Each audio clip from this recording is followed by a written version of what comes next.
Welcome to the Startup Espresso. I'm Halty Martin, the host of the show, where we talk about raising funding for your startup and the time it takes to have an espresso. I hope you enjoy this episode.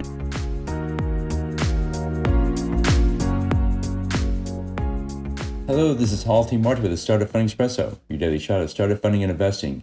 Chapter 7 Bankruptcy liquidates the company. Here is how Chapter 7 works. When a company goes into Chapter 7 bankruptcy proceedings, the bankruptcy trustee takes control of the company to liquidate the assets and pay the creditors. A Chapter 7 proceeding starts with the creditor filing a petition with the bankruptcy court. The debtor must provide a list of assets and liabilities along with tax returns. In the case of involuntary bankruptcy, a creditor can file to move to bankruptcy.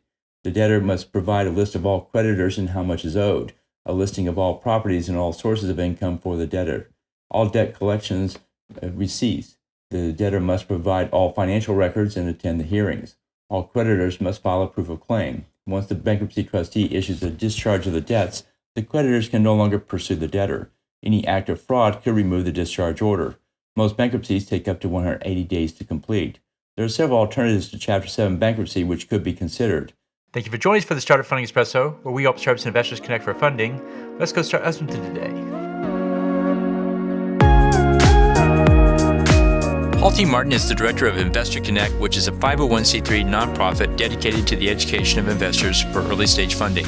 All opinions expressed by Hall and podcast guests are solely their own opinions and do not reflect the opinion of Investor Connect. This podcast is for informational purposes only and should not be relied upon as a basis for investment decisions.